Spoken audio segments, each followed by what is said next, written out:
அன்பு தமிழஞ்சங்களுக்கு தமிழ் பொக்கிஷத்தின் வணக்கங்கள். தமிழ் பொக்கிஷம் சார்பா இப்போ நம்ம என்ன பார்க்க போறோம் அப்படின்னு கேட்டீங்கன்னா, 2 மாத கால இடைவெளிக்கு பிறகு ராவணன் அப்படிங்கிறதுல 3வது பகுதியை பார்க்க போகிறோம். முதல் 2 பகுதியும் இலங்கையின் வரலாறு அப்படிங்கிற இந்த பகுதியெல்லாம் நம்ம பார்த்துட்டோம். அதுக்கு லிங்க் அப்படிங்கிறது டிஸ்கிரிப்ஷன்ல கொடுத்துருக்கேன். தயவு செஞ்சு அதை பார்க்காதவங்க பார்த்துருங்க. அப்படின்னா தான் இந்த தமிழர்கள் எப்படி இலங்கையும் இந்தியாவையும் ஆண்டு கொண்டு வந்தார்கள் அப்படிங்கிற முழு விவரம் நமக்கு தெரியும். இந்த மாதிரி டாபிக் போடும்போது நிறைய விதமான கேள்விகள் வரும், இல்லாட்டி நிறைய விதமான சந்தேகங்கள் வரும். இந்த சந்தேகம்லாம் வராம இருப்பதற்காக நம்ம நிறைய விதமான ப்ரூஃபை காணிக்க வேண்டியதா இருக்கு. அதனாலதான் இவ்வளவு பெரிய காலதாமதம். சோ இந்த பகுதியில் நம்ம என்னெல்லாம் பார்க்க போறோம் அப்படின்னு கேட்டீங்கன்னா, வால்மீகி ராமாயணத்திற்கும் கம்ப ராமாயணத்திற்கும் இடையே இருக்கும் வேற்றுமைகள் என்ன? உண்மையிலேயே ராவணன் தமிழன் தானா? ஏன்னா சில ஆசாமிகள் சொல்லிட்டு இருக்காங்க ராவணன் தமிழன்லாம் கிடையாது, அவர் உத்தரப்பிரதேசத்தை சேர்ந்தவர் அப்படின்னு. அவங்களுக்கு சில பதிலடிகள் நம்ம கொடுக்க வேண்டியதாக இருக்கிறது. அதனாலையும் இந்த பதிவு அப்படிங்கிறது ரொம்ப முக்கியத்துவம் வாய்ந்த ஒரு பதிவாக நான் கருதுகிறேன். சோ முதல்ல இந்த டாபிக்குள்ள போறதுக்கு முன்னாடி ஒரே ஒரு விஷயத்தை நான் கன்ஃபார்ம் பண்ணிக்கிறேன். இது ராமன் அப்படிங்கிறவரை இழிவுபடுத்துற ஒரு பதிவு கிடையாது. ராவணன் அப்படிங்கிறவர் இழிவாக தூற்றப்படுகிறார். அது ஏன் அப்படிங்கிற ஒரு கேள்விக்கான பதிலை தேடிதான் இந்த பதிவு எல்லாமே நகர்ந்து கொண்டிருக்கிறது. அதை புரிஞ்சுக்கோங்க.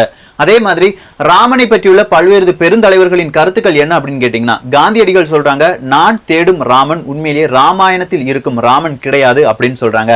ராஜாஜி சொல்றாரு, ஒளிந்திருந்து வாலியை கொண்ட ராமனின் சமாதானம் அப்படிங்கிறது வால்மீகி ராமாயணத்தில் கூறப்பட்டாலும் அதில் சாரம் இல்லை, அதனால நான் எழுதவில்லை அப்படின்னு சொல்லி ராஜாஜி சொல்றாரு. கலியுக கம்பனான டி.கே. சிதம்பரநாத முதலியார் என்ன சொல்றாரு அப்படின்னா, ராமாயணம் என்பது ஒரு தெய்வத்தின் கதை அல்ல, அது ஒரு இலக்கியம் அப்படின்னு சொல்லி முடிச்சிடுறாருங்க. சோ இந்த இலக்கியம் அப்படிங்கிறது பல்வேறு நபர்களால் பல்வேறு விதமான திரிவுகளுக்கு உள்ளடக்கப்பட்டுள்ளது அப்படிங்கறத நம்ம பார்த்துட்டு இருக்கோம். நம்ம முதலே சொன்ன மாதிரி ராமாயணம் அப்படிங்கிறது கிட்டத்தட்ட 300 வகை ராமாயணம் இருக்கு. 4 மெயின் பார்ட் இருக்கு அப்படிங்கறதெல்லாம் நம்ம பார்த்தோம். இந்த பதிவுலாம் பார்த்த பிறகு நமக்கு இதுக்கு உண்மை என்ன அப்படிங்கிறது கொஞ்சம் கொஞ்சமா புரிஞ்சிட்டு வருது.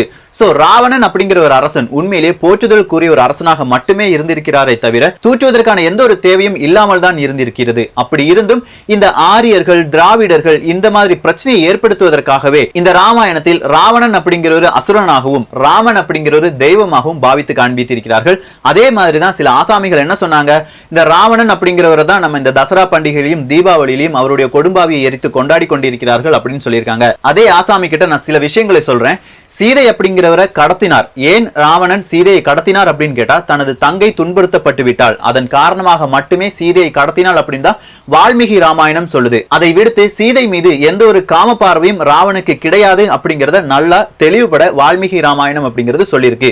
சீதையை சிறைபிடித்த ராவணனின் கை சீதை மீது தெரியாமல் கூட ஒரு தடவை கூட பட்டதில்லை அப்படிங்கறத வால்மீகி ராமாயணம் அடித்து சொல்லுது. சோ ராவணன் அப்படிங்கிறவருக்கு இந்த விஷயத்துல நம்ம மிகப்பெரிய மரியாதையை கொடுக்கலாம். அதே மாதிரி இந்தியாவில் நாசிக் அப்படின்னு ஒரு இடம் இருக்கு.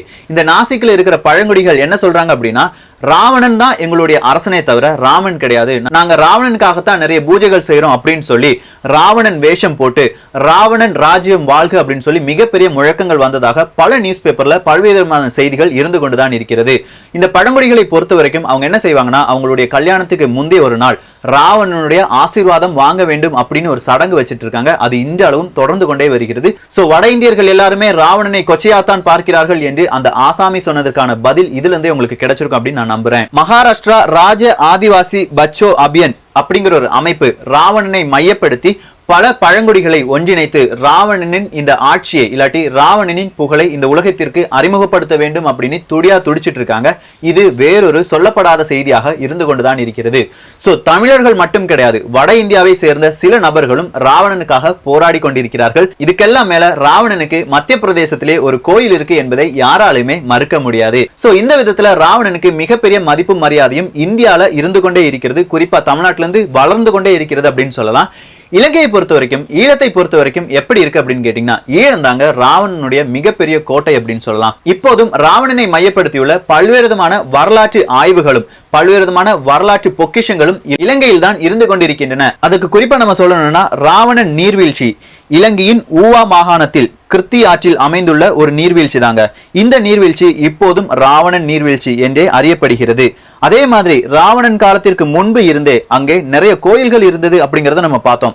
அததான் நம்ம மறுபடியும் ஒரு ரீகேப் மாதிரி பார்க்க போறோம். வித்துகேசன் அப்படிங்கிற ஒரு 29 வருடங்கள் 3 மாதங்கள் இலங்கையை ஆண்டார். இவருக்கு பிறகு அவருடைய மகனான சுகேசன் அப்படிங்கிறவர் மணிபுரம் என்னும் கதிரவன் மலையை தலைநகராக்கி இலங்கையை ஆட்சி செய்தான். இந்த நேரத்தில் தான் ஆதி காலத்தில் மயனால் கட்டப்பட்ட திருக்கேதீஸ்வரம், முனீஸ்வரம், நகுலேஸ்வரம் எனும் சிவாலயங்கள் சுகேசன் பழுது பார்த்து அவற்றிற்கு அநேக நகைகளையும் நிலங்களையும் கொடுத்தான். இப்படி சொல்வது நாம் கிடையாதுங்க, கணபதி பிள்ளை அவருடைய புத்தகமான இலங்கையின் புராதன சரித்திரம் அப்படிங்கிற புத்தகத்துல இதை அடிக்கோலிட்டு சொல்லியிருக்கார். சோ இந்த விதத்துல நமக்கு நல்லா தெரியும், ராவணன் இலங்கை ஆள்வதற்கு முன்பாகவே அங்கே சில சிவாலயங்கள் என்பது கட்டப்படுகின்றன. அதன் பிறகு வந்த ராவணன் இந்த சிவாலயங்கள் எல்லாம் போற்றி மெருகேற்றி பல்வேறு விதமான பூஜைகளை செய்தார் அப்படிங்கிறது தான் பல வரலாற்று ஆய்வுகளாக நமக்கு உண்மையாக வெளிவருகின்றன. இதுக்கு மறுபடியும் நம்ம எக்ஸாம்பிள் சொல்ல போனா, விஜய் மன்னன் அப்படிங்கிற மன்னன் இலங்கையை ஆட்சி அமைப்பதற்கு முன்னரே 4 திசைகளையும் சிவாலயங்களை எழுப்பினார் அப்படிங்கிறது வேறொரு வரலாறாக இருக்கிறது. கீழ் திசையில் கொனேசர் கோவிலையும்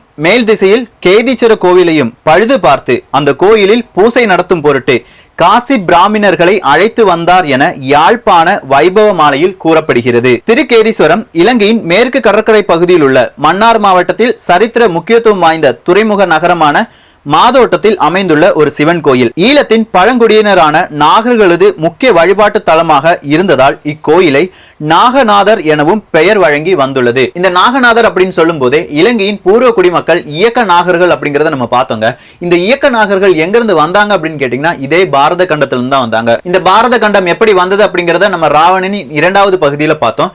இந்த பாரத கண்டத்தில் வாழ்ந்த மனிதர்களை எப்படிலாம் அழைத்தார்கள் அப்படின்னா, பரதர், நாகர், இயக்கர், அரக்கர், ரட்சதர், பூதர், அசுரர், அவுணர், இடிமபர், கருடர், முனிவர், சித்தர், கந்தர்வர், வானரர் என பல பெயர்களால் அறியப்பட்டார்கள். இந்த வானரர் அப்படிங்கிறது தான் ராவணனுக்கு உதவியாக இருந்த வானர பட்டாளம் அப்படின்னு வேறொரு வரலாறும் சொல்லுது. சோ இந்த பாரத கண்டத்திலிருந்து போனவங்க தான் இந்த இயக்க நாகர்கள். இந்த பாரத கண்டம் அப்படிங்கிறது நமக்குலாம் தெரியும், குமரி கண்டத்தின் ஒரு எஞ்சிய பகுதி மட்டுமே. இதுல இருந்து நமக்கு நல்லாவே தெரியுது, இந்த குமரி கண்டத்திலிருந்து தான் இந்த இயக்க நாகர்கள் அப்படிங்கிறவங்க ஈழ நாட்டுக்கு போயிருக்காங்க. அப்படிதான் இந்த ராவணனும் தோன்றினான். இதனால் ராவணன் என்பவன் தமிழனாகத்தான் இருக்க வேண்டும் என்பது ஆய்வுகளால் நாம் தெளிவுபடுத்த வேண்டியதாக இருக்கிறது.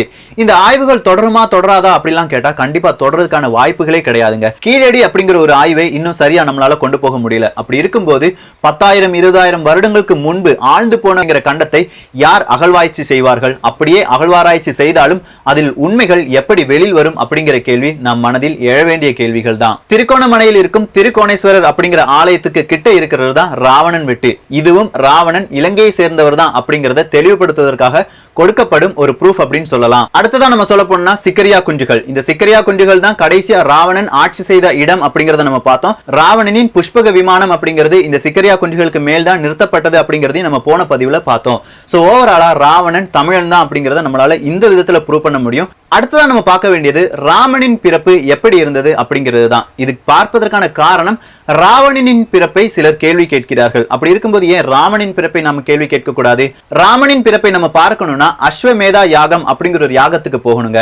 அந்த யாகம் வழியாகத்தான் ராமன் அப்படிங்கிற ஒரு பிறப்பதற்கான வாய்ப்புகள் அமைந்தது அப்படிங்கிறது தான் கம்ப ராமாயணம் சொல்லுகிறது. இந்த கம்ப ராமாயணத்திற்கும் வால்மீகி ராமாயணத்துக்கும் இதுல நிறையவே வித்தியாசம் இருக்குங்க. வால்மீகி ராமாயணத்துல இந்த அஸ்வமேதா யாகம்னா என்னன்னா, ஒரு அரசன் தன்னுடைய படையில் இருக்கும் ஒரு ஆண் குதிரையை அவிழ்த்து விடுவானாம். இந்த குதிரை எங்கெல்லாம் போகுதோ அதுக்கு பின்னாடியே அரசனுடைய படைகள் அப்படிங்கிறது போய்கிட்டே இருக்குமா. அந்த குதிரை எங்க நின்று இளைப்பாருனாலும் அந்த இடம் அப்படிங்கிறது இந்த அரசனுக்கு இடமாக மாற்றப்படும். இல்லாட்டி அந்த இடத்துக்காக போர் புரிந்து மறுபடியும் அந்த இடத்தை இந்த அரசனுடைய இடமாக மாற்றி விடுவார்களாம். இப்படி அந்த குதிரை 6 மாதம் இல்லாட்டி 1 வருடம் எந்தெந்த இடத்துக்கெல்லாம் போகுதோ அந்த இடத்துல இந்த அரசர்களுடைய பெயர்ல மாற்றிடுவாங்க. 1 வருடத்திற்கு பிறகு அந்த குதிரையை மறுபடியும் அவருடைய அரண்மனைக்கு கொண்டு வந்து அந்த குதிரையை நல்ல விதமா குளிப்பாட்டி நிறைய பூஜை புனஸ்காரம் யாகம் செய்வதற்காக நிறைய வேத வித்தகர்களை கூப்பிடுவாங்க. இப்படி கூப்பிடும் போது அங்க அரசகுல ராணிகளும் இளவரசிகளும் இருக்க வேண்டுமா. இந்த இளவரசிகளும் ராணிகளும் இல்லாட்டி ராணிக்கு தோழிகளும் இந்த குதிரையை பாதுகாத்துக்கணும் நைட்டு ஃபுல்லா. அந்த குதிரை கூட என்ன வேணாலும் செஞ்சுக்கலாம், ஆனா குறிப்பிட்ட சில விஷயங்களை செஞ்சே தீரணும் அப்படின்னு சொல்லிடுவாங்களாம். இதை நான் நேரடியாக அவங்க கூட சொல்ல முடியாதுங்க, அந்த அளவுக்கு அசிங்கமான சில விஷயங்கள் இருக்கு. இதுக்கு ப்ரூஃப் இல்லாட்டி இதுக்கு உண்மை என்ன அப்படின்னு கேட்டீங்கன்னா, பின்னாடி இருக்கிற அந்த ஸ்டாச்சுவை பார்த்துக்கோங்க. இந்த சிலை என்பது கஜுரஹோ கோயிலிருந்து எடுக்கப்பட்ட ஒரு சிலை தான். சோ ஒரு நைட்டு ஃபுல்லா இந்த குதிரை கூட இளவரசிகள் மகாராணிகள் இருந்து விட்டு அடுத்த நாள் காலையில இந்த குதிரையை இந்த யாகத்துல போட்டு அப்படியே சாம்பல் ஆக்கிடுவாங்களாம். இதுக்கு பேர் தான் அஸ்வமேதா யாகம் அப்படின்னு சொல்றாங்க. இந்த அஸ்வமேதா யாகம் வழியாகத்தான் ராமன் என்பவர் பிறந்தார் அப்படின்னு தான் வால்மீகி ராமாயணம் ஆனாலும் சரி இல்லாட்டி கம்ப ராமாயணம் ஆனாலும் சொல்லுகிறது. வால்மீகி ராமாயணம் ஒரு படிக்கு மேல போய் உண்மை என்ன அப்படிங்கறத சொல்லுது. கம்ப ராமாயணம் வேறொரு விஷயத்துல, ஏன்னா அந்த உண்மையை சொன்னா தமிழர்கள் ஏற்றுக்கொள்ள மாட்டார்கள் அப்படிங்கிறதுக்காக இந்த மாதிரி யாகங்கள் செய்யும் போது ஒரு பொருள் வந்தது. அந்த பொருளை தசரதன் அவங்களுடைய 3 மனைவிகளுக்கும் கொடுத்தாங்க. இதனால தான் ராமன் அப்படிங்கிறவர்கள் பிறந்தாங்க அப்படின்னு சொல்லி முடிச்சிடுறாங்க. ராமனுக்கும் சீதைக்கும் கல்யாணம் நடக்கும் போது ராமனுக்கு 12 வயது, சீதைக்கு 6 வயது அப்படின்னு சொல்லுது வால்மீகி ராமாயணம். இந்த நேரத்தில் தான் கம்பன் எழுதுகிறார், அவளும் நோக்கினாள் அவனும் நோக்கினான் அப்படின்னு சொல்லி ஒரு காதலை மையப்படுத்துறாங்க. ஒரு காதல் வர்ற பருவமா 6 வயதும் 12 வயதும் அப்படிங்கிறது எதேச்சா நம்ம முன்னாடி வந்த ஒரு கேள்வியாக இருந்தாலும் வால்மீகி ராமாயணத்துல வேறொரு விஷயம் சொல்றாங்க. 8 வயதிற்குள் ஒரு பெண் குழந்தையை திருமணம் செய்து வைக்காவிட்டால் அந்த 8 வயது குழந்தைக்கு மாதம் தோறும் வரும் மாதவிடாய் ரத்தத்தை தனது தந்தை குடிக்க வேண்டும் அப்படின்னு சொல்லி வால்மீகி ராமாயணத்தில் கூறுவதாக சில விஷயங்கள் சொல்லுகின்றன.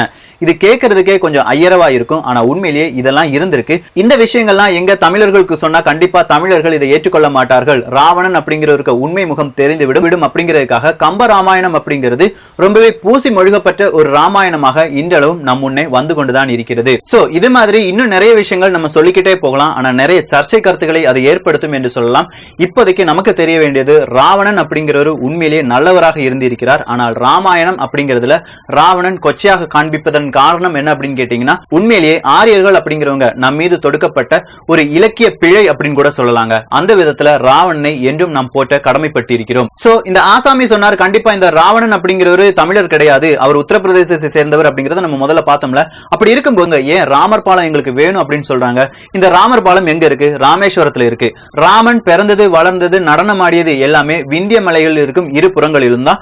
இப்போதும் அதே பெயர்கள் தான் அந்த இடங்கள் அறியப்பட்டு வருகின்றன. அயோத்தி அப்படிங்கிறது நமக்கு தெரியுங்க. இந்த அயோத்தியில இருந்தா இவருடைய வனவாசம் அப்படிங்கிறது தொடங்குது. இதுல ராமன் அப்படிங்கிறவர் ஒரு கடவுளின் பாத்திரமாக காண்பிக்கப்படவில்லை, சாதாரண ஒரு மனிதனாகத்தான் காண்பிக்கப்பட்டுள்ளார். சோ சாதாரண ஒரு மனுஷன் எவ்வளவு தூரம் நடக்க முடியும், எவ்வளவு தூரம் நடக்க முடியாது அப்படிங்கறத நம்ம இதுல பார்க்கணும். இதை நீங்க பார்க்கணும்னா இந்த மேப்பை பார்த்துக்கோங்க. ராமன் 10 வருடங்களாக சித்திரக்கூடத்தில் இருந்தார். இந்த சித்திரக்கூடம் அப்படிங்கிறது அயோத்தியில இருந்து எவ்வளவு தூரத்துல இருக்கு அப்படின்னு கேட்டீங்கன்னா 225 கிலோமீட்டர் தூரத்துல இருக்குங்க. அடுத்ததா சித்திரக்கூடத்துல இருந்து ராமனுடைய படை எங்க போகுது அப்படின்னு கேட்டீங்கன்னா பஞ்சவடி அப்படிங்கிற ஒரு இடத்துக்கு போகுது. இந்த பஞ்சவடி இருக்கிற கிலோமீட்டருக்கு அளவு எவ்வளவு அப்படின்னு கேட்டீங்கன்னா 880 கிலோமீட்டர். அடுத்ததா பஞ்சவடியில இருந்து கிஷ்கிந்தை அப்படிங்கிற இடத்துக்கு போறாங்க, 170 கிலோமீட்டர். கிஷ்கிந்தால இருந்து மகேந்திரகிரி அப்படிங்கிற ஒரு மலைக்கு போறாங்க, அது 60 கிலோமீட்டர். இந்த மகேந்திரகிரி மலையில இருந்து தான் அடுத்ததா இவங்க எங்க வராங்க அப்படின்னு கேட்டீங்கன்னா ராமேஸ்வரம் அப்படிங்கிற இடத்துக்கு வராங்க. இந்த ராமேஸ்வரத்துக்கும் இந்த மகேந்திரகிரி அந்த மலைக்கும் இடைப்பட்ட தூரம் எவ்வளவு அப்படின்னு கேட்டீங்கன்னா 1800 கிலோமீட்டர். சோ இந்த 1800 கிலோமீட்டர் அப்படிங்கறத ராமன் எப்படி கடந்தார் அப்படிங்கறது யாருமே சொல்லல. ஏன்னா அந்த நேரத்துல ராமன்ட்ட பிளைட் கிடையாது, ராமன்ட்ட மட்டும்தான் இருக்கு. ராவணனும் குபேரனும் மட்டும்தான் புஷ்ப விமானம் அப்படிங்கிற விமானத்தை வச்சிருக்காங்க. சோ ராமன் உண்மையிலேயே இந்த 1800 கிலோமீட்டரை கடந்துதான் ராமேஸ்வரம் வந்தாரா? அப்படியே ராமேஸ்வரம் வந்தாலும் மறுபடியும் அங்கிருந்து பாலம் போடுறதுக்கு எவ்வளவு நாள் ஆச்சு? சோ ராவணன் ஏன் இலங்கைக்கு போனாங்க? ஏன்னா ராவணன் உத்தரப்பிரதேசத்திலே பிறந்திருந்தா உத்தரப்பிரதேசத்துல வச்சு இவ்வளவு பிடிச்சிருக்கலாமே, மறுபடியும் உத்தரப்பிரதேசத்திலிருந்து மறுபடியும் இலங்கை போற வரைக்கும் ராமன் வெயிட் பண்ணிட்டு இருந்தாரா? இந்த மாதிரியான கேள்விகளுக்கு அந்த ஆசாமி கண்டிப்பா பதில் சொல்லணும். ராமன் அப்படிங்கிறவரு கடவுளா இருந்துட்டு போட்டுங்க, அது பிரச்சனையே கிடையாது. ஆனா ராவணன் அப்படிங்கிறவரும் அதே மாதிரி போற்ற தகுந்த ஒரு கடவுள் தான் என்பதை யாராலையுமே மறுக்க முடியாது. இதை பற்றிய உங்களது கருத்துக்களும் இங்கே வரவேற்கப்படுகின்றன. நான் இப்பவும் சொல்றேன், இது ஹிந்து அப்படிங்கிற ஒரு மதத்தை கொச்சைப்படுத்துவதற்கோ இல்லாட்டி ராமன் அப்படிங்கிறவரை கொச்சைப்படுத்துவதற்கோ போடப்பட்ட ஒரு பதிவு கிடையாது. நம்ம யோசிக்க மறந்த சில விஷயங்கள் இல்லாட்டி இந்த மாதிரி இலக்கியங்கள் இருக்கிற கேள்விகளுக்கான பதில் என்ன அப்படிங்கறத நம்ம தேடி போனா தமிழர்கள் அப்படிங்கிறவங்களுக்கு உண்மையான அடையாளம் என்ன என்பது தெரிந்துவிடும். இதை தெரிந்து கொள்ள எல்லோரும் ஆவலாக இருங்கள். இன்னும் நிறைய ப்ரூஃப் கிடைச்சா அடுத்த ஒரு பதிவையும் நான் பதிவு பண்ணுவேன். எல்லோரும் தமிழ் பொக்கிஷத்தில் இணைந்திருங்கள். தமிழ் பொக்கிஷம் சேனலை சப்ஸ்கிரைப் செய்யாத தோழர்கள் தோழிகள் தயவுசெய்து சப்ஸ்கிரைப் பண்ணிக்கோங்க. நல்லதை பகிர்ந்து நல்ல சமுதாயத்தை உருவாக்குவோம். நன்றி, வணக்கம்.